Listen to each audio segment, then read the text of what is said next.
Om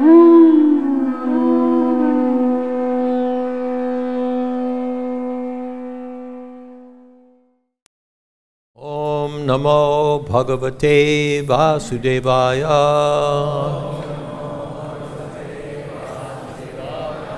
Om Namo Bhagavate Vasudevaya. Om Namo Bhagavate Vasudevaya.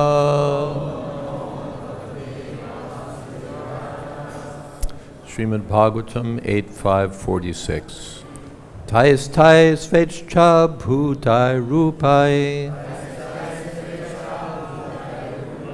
kale kale swayam vibho karma durvishaham yanno bhagavams tat karotihi tahi. By such appearances, tahi, by such incarnations, swaichcha bhutaihi, all appearing by your personal sweet will, rupaihi, factual forms, kale kale, in different millenniums, swayam, personally, Vibho, O Supreme, karma, activities, durvishaham, uncommon, unable to be enacted by anyone else. Yat, that which, naha, unto us, Bhagavan, the Supreme Personality of Godhead. Tat, that, karoti, executes, he, indeed.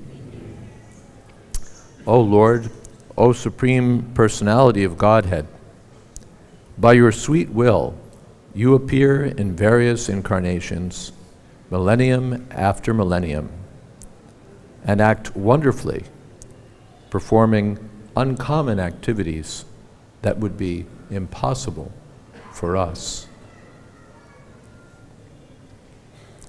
Purport.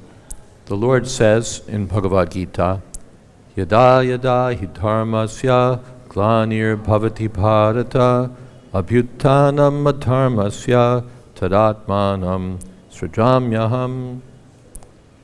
Whenever and wherever there is a decline in religious practice, O descendant of Bharat, and a predominant rise of irreligion, at that time I descend myself.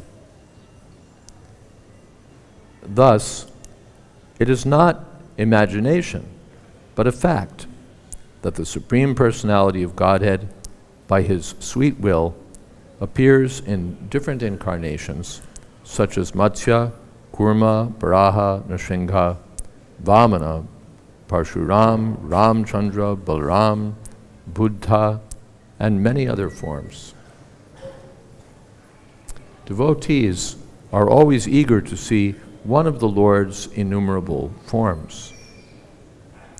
It is said that just as no one can count how many waves there are in the sea, no one can count the forms of the Lord. This does not mean, however, that anyone can claim to be a form of the Lord and be acceptable as an incarnation. The incarnation of the Supreme Personality of Godhead must be accepted in terms of the descriptions found in the Shastras. Lord Brahma is eager to see the incarnation of the Lord, or the original source of all incarnations. He is not eager to see an impostor. The incarnation's activities are proof of his identity. All the incarnations described in the Shastras act wonderfully. Keshavadrita Meena Shririra Jaya Jagadisha Hare. It is only by the personal sweet will of the Supreme Personality of Godhead that he appears and disappears. And only fortunate devotees can expect to see him face to face.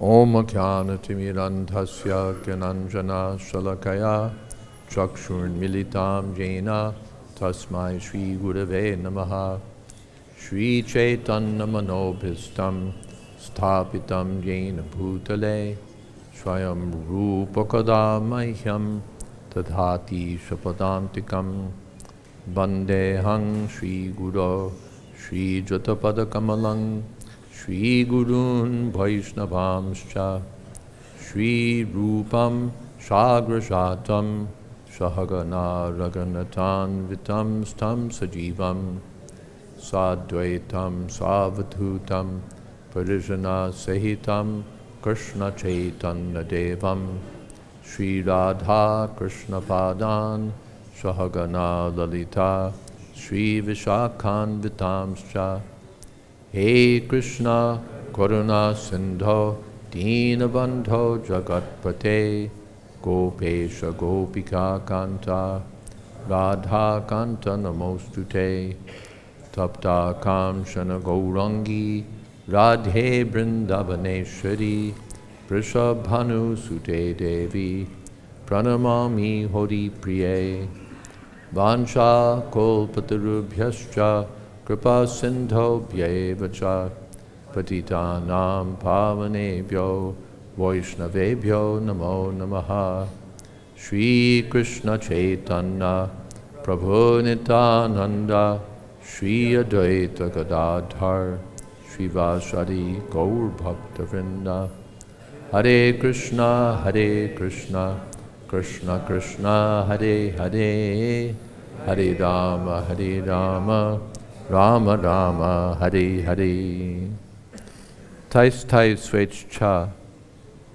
Bhutai Rupai Kale Kale Swayam Vibho Karma Durvishaham Yanno Bhagavan Stat Karotihi. Oh, Swa Ichcha Bhutai Rupai. Krishna appears Tadatmanam Srijamyam, by his own sweet will. We don't appear by our own sweet will. We appear because of our own sour will.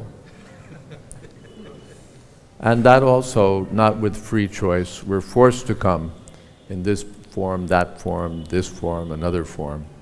We don't get to dictate. We have it forced upon us. But Tadatmanam Srijamyam, Sambhavami Atmamaya. Krishna comes by his own choice, by his own energy, unforced by any superior authority, because there is no superior authority. Mata parataram nanyat kinchidasti taranjai. There is no one superior to me. So Krishna appears as he likes, influenced by the desires of his devotees, because that's what he likes. He's responsive. Yayatam mam prapadyante tam stataiva bhajamyaham. So he responds to his devotees. As they like to see him in a particular form, he likes to appear in a particular form to satisfy the desires of the devotee. So sva ichcha, that's Krishna's desire. His desires are in relationship with the desires of the devotees, the pure devotees.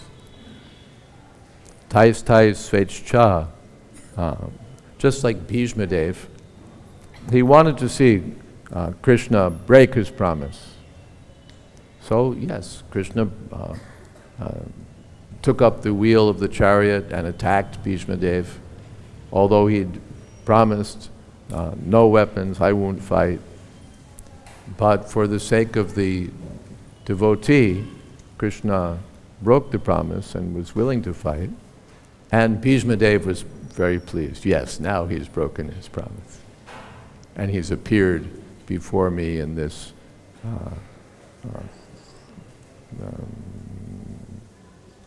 heroic aspect, fighting. So, to please Bhishma Dev, Krishna does these. Otherwise, he could have protected Arjuna some other way. Krishna is very clever. He could have devised something. But just to satisfy the desire of Bhishma Dev, Krishna appeared. Yes, you want to see me in this way, I'll do it. Tais tais svechcha bhutai rupai kale kale swayam vibho. In age after age, kale kale, Krishna appears in this world in different forms, as a tortoise, as a fish, as half man, half lion, as Varahadev, in so many different forms. Anantarupam, Advaitam Achutam Anadim Anantarupam. He appears in so many forms. On schedule. He has a schedule of appearances described in Srimad Bhagavatam. And when the incarnations are described, their activities are described, their features are described. Kale kale swayam vibho. Vibho means the powerful personality of Godhead. The living beings are anu, small, and the Lord is vibhu, great. And when the small poses as the great, then he's a rascal and a fool. Stop, don't do that.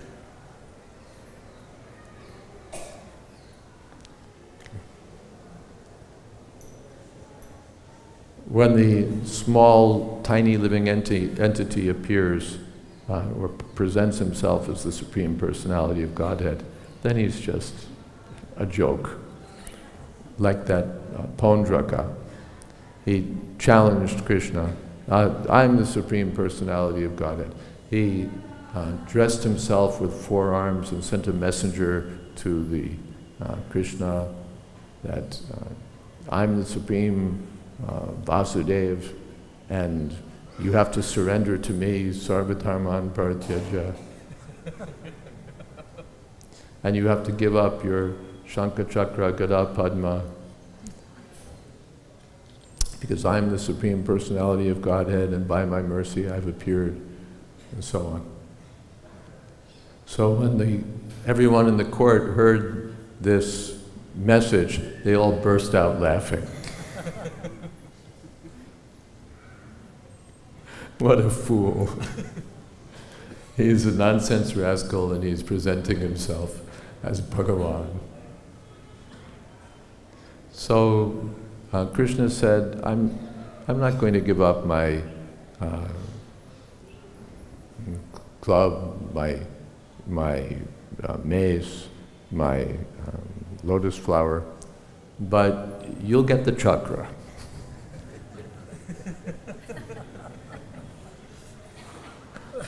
Right in the neck, you'll get it. So that happened. Krishna met him on the battlefield in his preposterous outfit and finished him off. In Kali Yuga, people are less intelligent. They accept some absolute fool as the Supreme Personality of Godhead. I was in South India some years ago. They had a Kalki avatar who was the current fad. I don't know if he's still going on, but there was some, and people had like little necklaces showing the Kalki avatar and his wife, if I remember. And no special activities, nothing worthy, no white horse, no demon killing. Just, I'm the Kalki avatar, here I am, surrender to me, I'm the most merciful, and give your money. And people are so foolish that they accept it.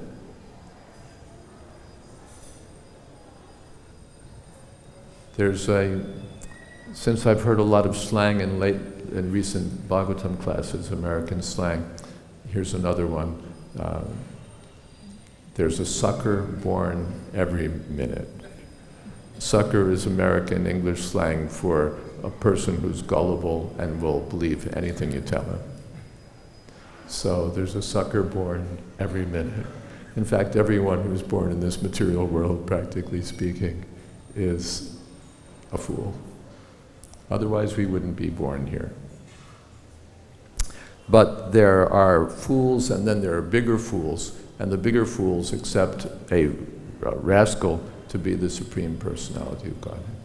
This is a symptom of the mode of ignorance. They think that the Supreme Personality of Godhead is like an ordinary man, and that an ordinary man is the Supreme Personality of Godhead. This is called Maya, or deep ignorance. So, karma durvishaham, you do wonderful things. Krishna is known as Urukrama, Vikrama. When he takes a step, it's a big step. In fact, I'll just tell you a story. It's connected a little bit. We were walking with Srila Prabhupada here in Vrindavan. He was walking, if I remember, around near the Govindaji Mandir. Govindaji Mandir or Raghunath Mandir? Anyway, down that side. And some devotees had read in a book about a problem. That it's described in Shastra that Krishna, he's like in Gokul, and then he's over in Govardhan, and then he's over on this side of Vrindavan, he's on that side of Vrindavan, all in the same day. He's doing all these things. And it's described on this side, that side. And this is like 20 kilometers, 30 kilometers. So how does Krishna move around like that in the course of a day, zip from one side to another side? So devotees had read in actually a Shastric book, but they'd read the explanation as follows, that Vrindavan is like a lotus. And these different places like Gokul and Varshana and Govardhan are like situated on these different petals of the lotus. And a lotus opens and the petals spread, and the lotus, when it starts to close, the petals come together. So it's not difficult when the petals come together, then the places are close to one another. So this explanation resolves the question. So devotees wanted to present this subject matter to Srila Prabhupada, so they started laying out the question that he's over here and then he's over there and there's such distances and how is it possible? And Prabhupada said, he takes big steps.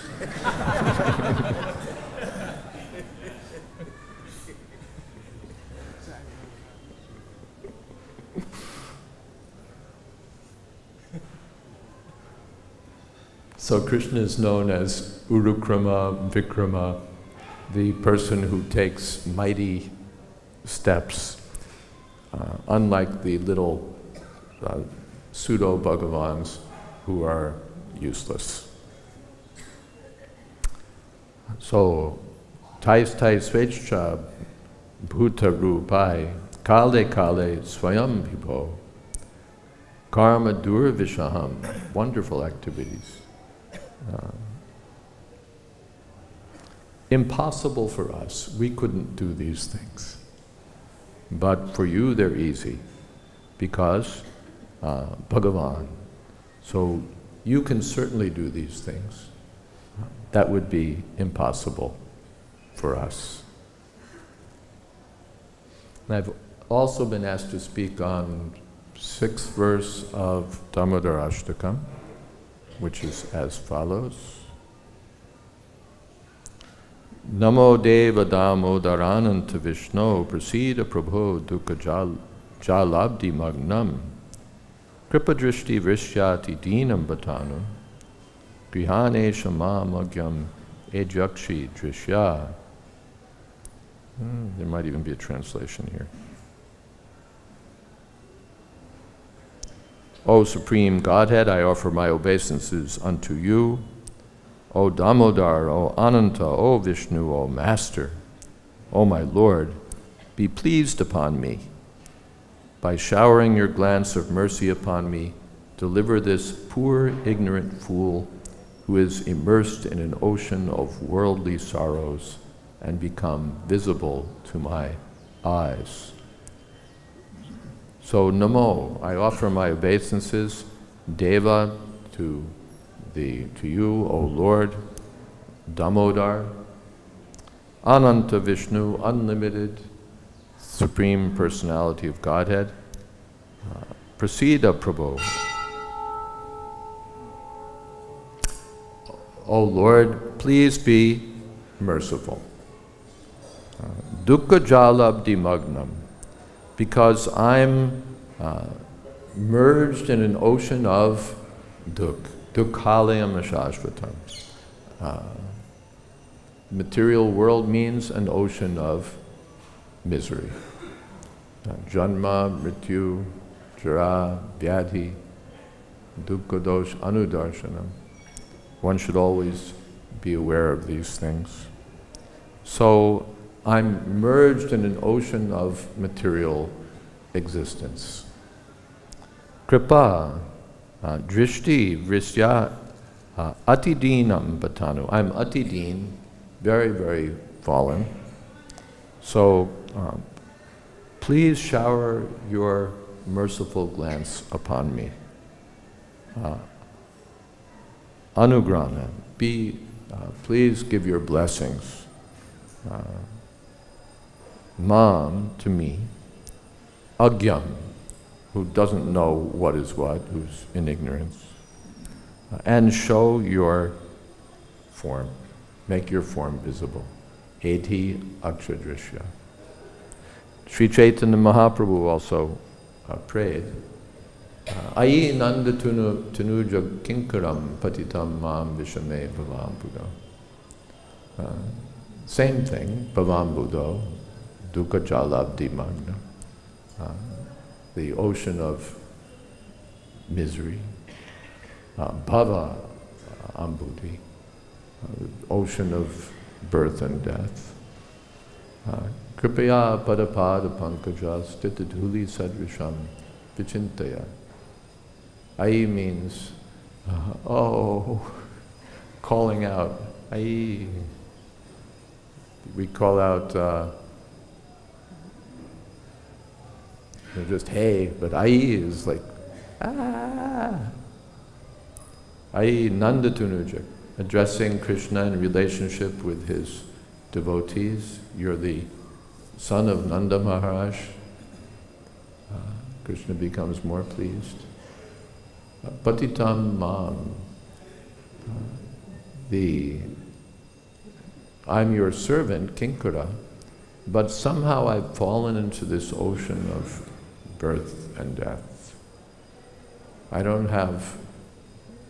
not going to try to figure out how I fell, where I fell, but here I am, merged in an ocean of material existence, even though I'm your servant.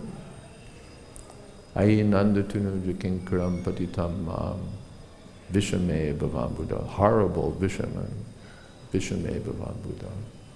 So kripaya, please, by your mercy, tavapada pankaja stitadhuli sadrisham vichintaya, just think of me as a tiny speck of dust at your lotus feet. If you think of me as your servant, then I'll be all right. I have to, yes. Prabhupada said, we want a certificate from Krishna. This man has done some service. We're not after name and fame and glory and money or nadanam najanam sundarim kavitam va. But Prabhupada said, we want a certificate from Krishna. This man has done some service. So please think of me as your servant, not the biggest servant, greatest servant, most glorious servant, but stitadhuli sadvisham, on the level of a little speck of dust at your lotus feet.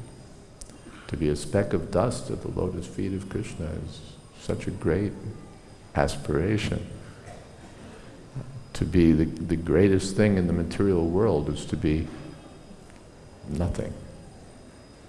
But to be a little, because whatever there is in this material world is here today, gone tomorrow, therefore it's illusory.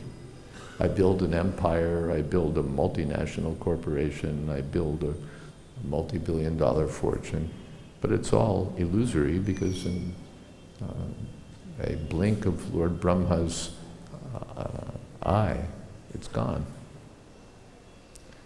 But if one can become situated as even a tiny speck of dust at the lotus feet of Krishna, then one is eternally situated in perfection.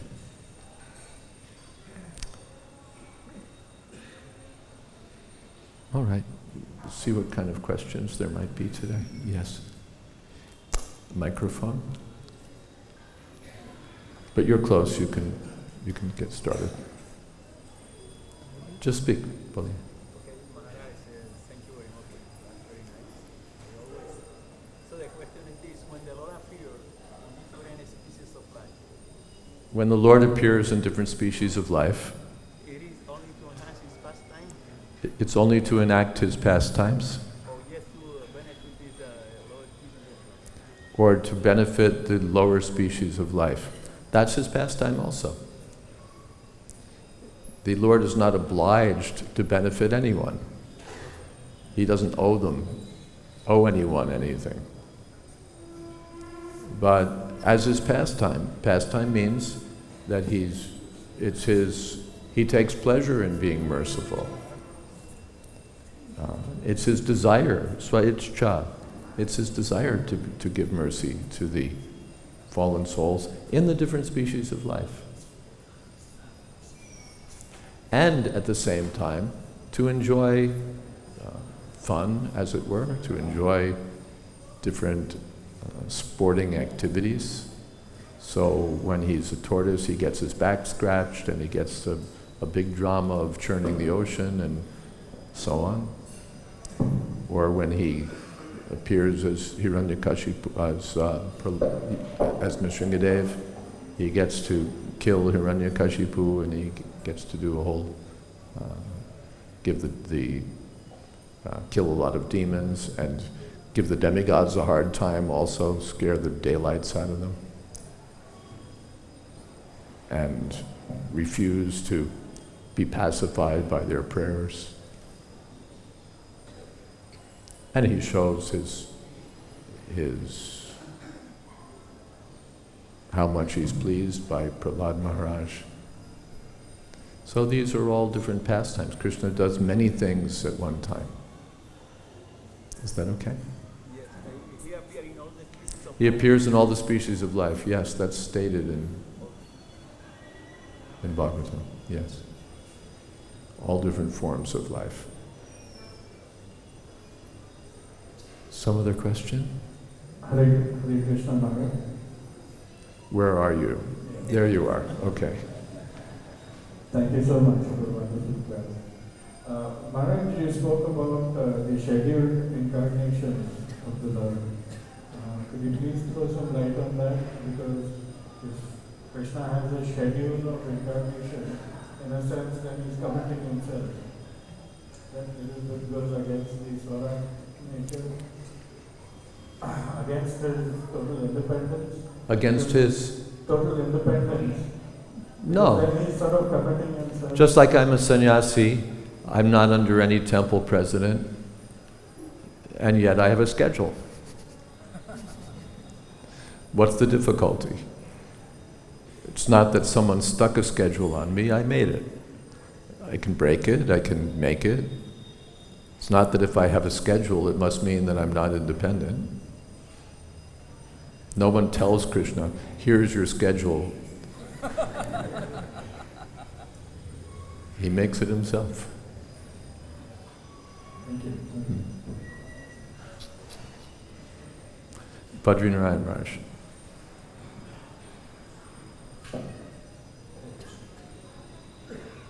We're saying how Krishna appears, he responds to the mood of the devotee. He appears in a particular way to the mood of the devotee. So, on one hand you're saying just to be a speck at the feet of the Lord is most amazing. But anyway, when I go back to Godhead, well, I like to eat peanut butter and jelly sandwiches and hang around, whatever. Is Krishna simply a mirror? He's simply reciprocating according to, this way to this devotee, this way to, he has no personal preference, no personal activities. He's just a... That was asked by the gopis, that there are different kinds of lovers, and some of them reciprocate exactly, some of them don't refuse to reciprocate, some reciprocate exactly. And what's going on with you? And Krishna says that essentially I do what I like, and I act in such a way as to increase the intensity of love between myself and the devotees.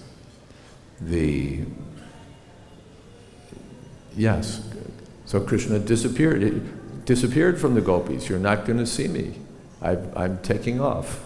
Just when you think you've got me, I'm going to be gone. And then you'll go crazy, and you'll start imitating me, and you'll start embracing trees, and you'll go mad. Because that's what I want. I want to bring your love to a higher intensity. Narad Muni also. You meditated, I've appeared. And now I'm disappearing, and you're not going to see me again. Narad thought that all I have to do is meditate again, he's disappeared. If I do the same thing the same way, he'll appear again, and Krishna didn't. Then I'm refusing.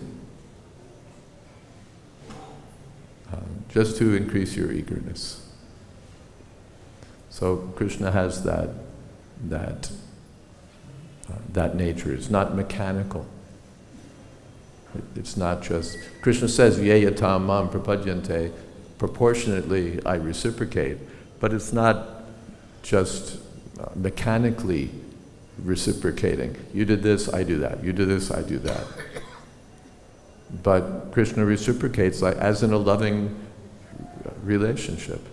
Srila B.R. Sridhar Maharaj used to like to quote that the way of loving dealings is crooked like a snake. So Krishna's like that. He acts to reciprocate with his devotees, to increase their love, and to increase his satisfying of the devotees. But it's not according to our plan or our chart. It's at the same time spontaneous, and you can even say creative. Is that all right? Thank you. Hare Krishna, your mercy. So, yes. When a small person thinks he is a big person, and this is the height of foolishness, can this scenario last absolutely forever? Left to his own devices, will he eternally be in a foolish situation? Will this ever change? That's called nitya baddha, eternally conditioned. And that's our situation, where we are eternally foolish. Who but a fool would turn away from Krishna just to be beaten by the material energy again and again? So it's not only possible, that's us. We're small, tiny living entities thinking, I'm the district magistrate, I'm a rock star, I'm a millionaire, I'm the chief of the street sweepers, whatever it is. I'm a mean dog, woof, woof. That's our position. And particularly, Tanaham Drishata Kruran Sangsareshu Naradhaman Kshipam Yadrashrama Shubham Ashri Shveva Yonishu. What is that? Apanam Ritu. Give me a second.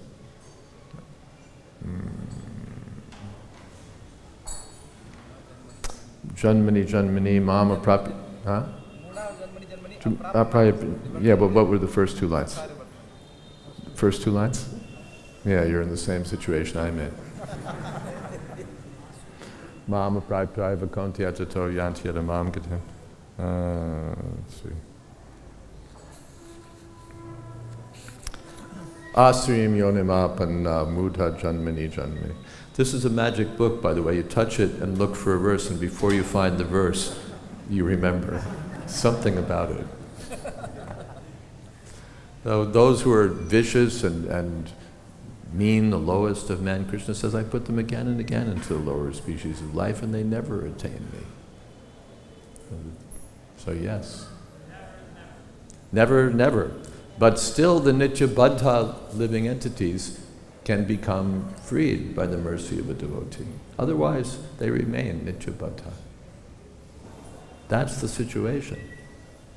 That how fortunate it is to come in touch with a devotee of the Lord, because otherwise one is doomed to just continue according to his karma, according to the modes of nature he acquires in different species of life. Just circulating and circulating, sometimes Indra, sometimes a germ.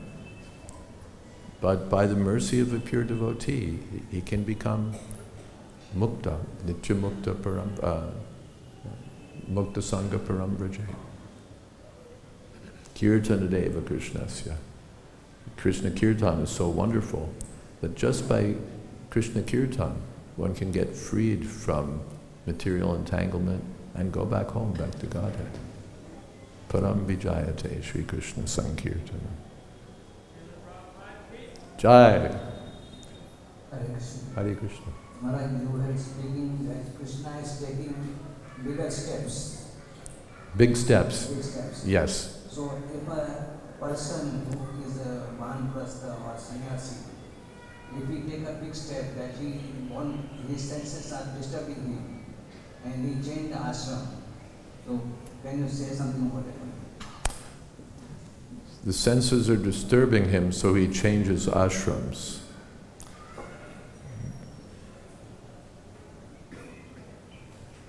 Changing ashrams is not the prescription for disturbed senses. Sannyasastu mahabaho dukkam aptum ayogataha. For one who's not Krishna conscious, ayogata, taking sannyas will lead to misery. So it's not just my senses are disturbing me, let me take sannyas. Sannyas is not the ashram to be sensually disturbed in. Rather, one should become Krishna conscious. Yoga yukto munir brahma achirena digachtiti. If one links up with Krishna and Krishna consciousness, he quickly makes advancement. Now, that said, that it's not, these are not the cure for disturbed senses, it's still the duty of the Krishna conscious person to move forward through the varnashram system. If he becomes grahastha, marries, that's not meant to be a permanent situation. One is meant to move on. After the grahastha ashram, vanaprastha ashram, the great unseen ashram in our society. Vanaprastha ashram means no sex. Vanaprastha ashram means detachment. Vanaprastha ashram means getting free from dependence on material situations. Done. Vanaprastha means winding down. Just as married, what does a married man do? He builds up. Brahmachari doesn't need anything. 6 feet of land, ground to lie on, a little bit of mahaprasadam, any kind of prasadam, and his beads, he's okay. But a grahastha needs a place to live, he needs a flat at least for himself and his wife, then all the other necessities of family life. Children come, you have to provide for them, so that means job, that means money. You have to build up your career, you have to build up your bank balance, you have to get some sort of stable situation and generally expand it. And then as a grahastha you're saying, well, where's the time for hearing and chanting? When can I chant my rounds? When can I read? When? And one has to keep all this going. Of course, the Krishna conscious grahastha manages to keep it in some sort of balance by emphasizing the spiritual and controlling the material. But still, all of these things are requirements to some extent. So he builds up. And vanaprastha life means you wind down, just the opposite. You built this all up, now you pass it all along. If it's a business, you hand it over to your children or to your successors. If it's a home, you will it to somebody, or you sell it and move into a smaller place or hit the road.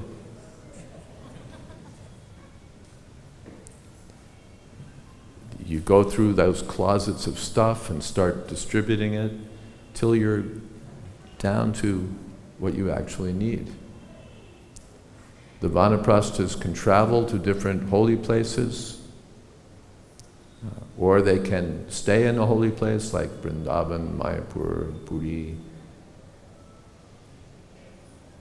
The wife can stay home with the grown sons, or husband and wife may travel together. Social affairs are done. Vanaprastha life is not for attending this marriage and that graduation and this birthday, and that's for the grahasthas, not for the vanaprasthas. And he increases. Now he gets the chance to hear more, to chant more, to preach. Prabhupada, when he accepted vanaprastha ashram, was preaching. And in this way one becomes freed from so many attachments, purifies the heart, then he accepts sannyas. To jump into sannyas while maintaining attachments is not advised. So the vanaprastha ashram is the intermediate ashram.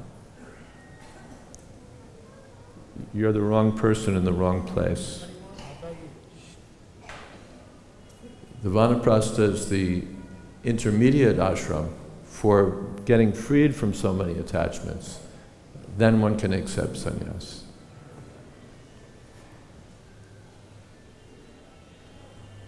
The demographics of ISKCON today favor the vanaprastha ashram heavily. There are many eligible candidates. And it's a happy time. I've had so many burdens on my head. Now I get to legitimately put those things aside. When I was a young married man, I couldn't refuse to do this, refuse to do that, give up this, give up that. Now it's legitimate. Now not only is it legitimate, but even my senses are telling me, I don't want to work anymore. I can't handle going into the office anymore. I'm tired of these social activities. The body gets too old for this kind of stuff. So the materialists say, what can I do to rejuvenate myself and give it another shot?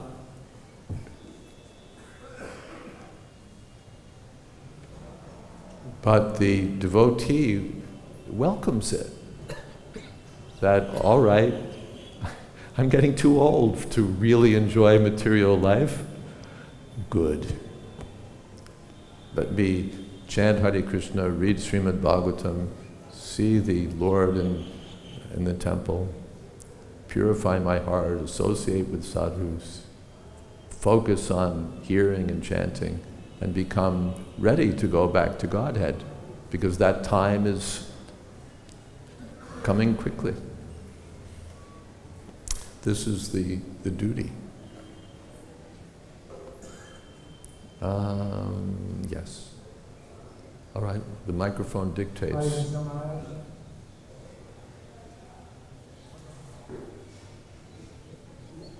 Yes. Once I was in Haridwar, and one person was there who told me, everyone is God.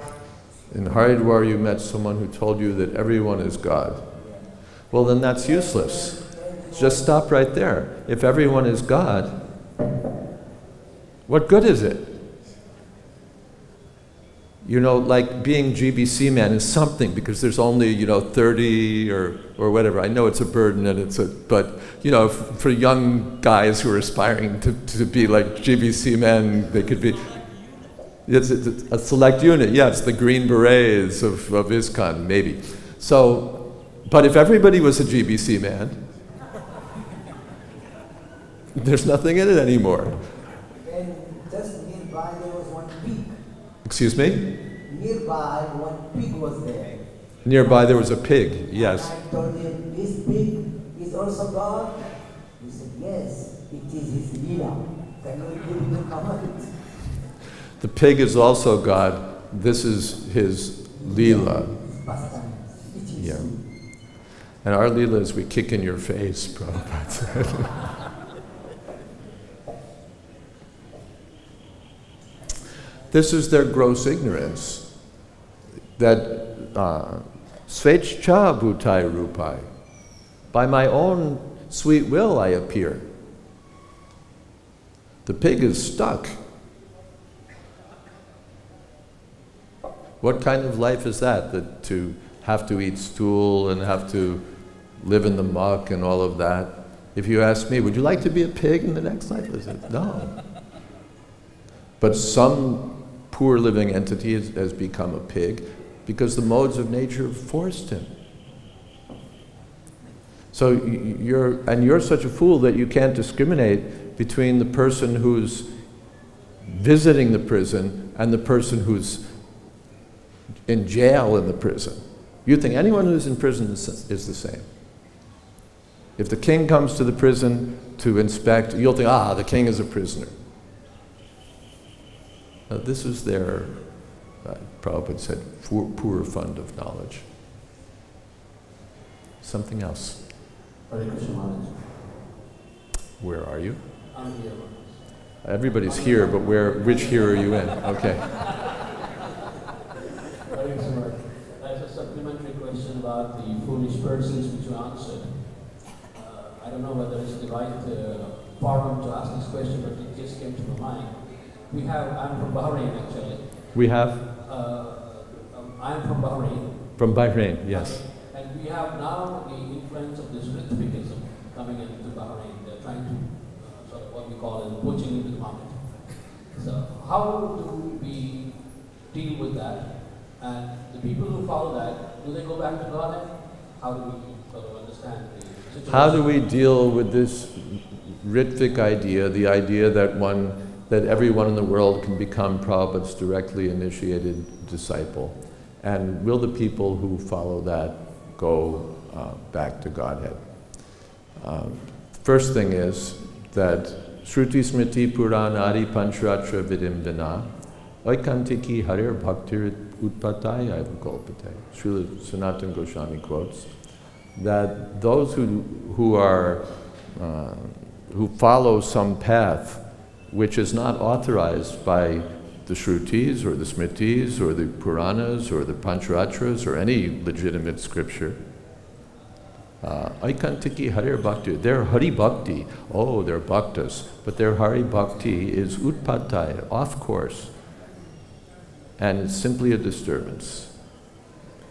I haven't seen any Shastric evidence that one goes back to Godhead by going off course and creating a disturbance in the society of devotees.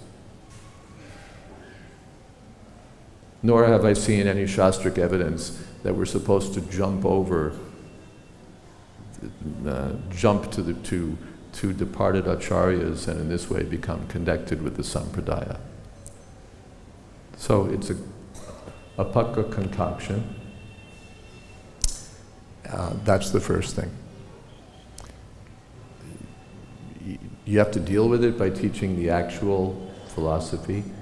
For those who are interested, I wrote a series of essays which were published as Where the Ritvik People Are Wrong, Where the Ritvik People Are Wrong Again, and a short essay called Plain Vanilla, and Plain Vanilla Made Plainer. All of these deal with the Ritvik notions as originally put forward in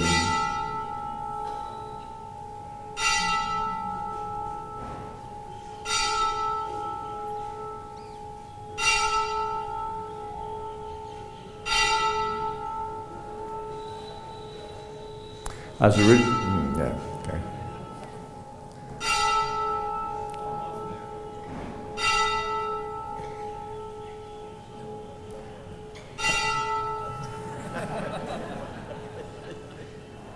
It's not later than 9, is it? As originally put forward in that infallible Shastric work, The Final Order, by, what was it, Krishnakant Acharya. So their ideas are rubbish. Their ideas are rubbish. One can sympathize. There are, so many difficulties, but they've just chosen a solution to difficulties which has no backing from Shastra, from history, from Prabhupada, from anything. It's all rests on specious arguments and gullible listeners.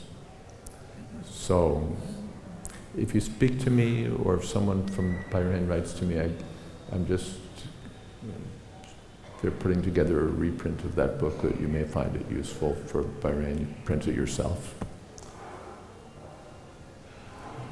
Evam prampra praptam imam rajarshayo vidu. The Prabhupada taught disciplic succession, not disciplic cessation. Okay, thank you all very much. Hare Krishna.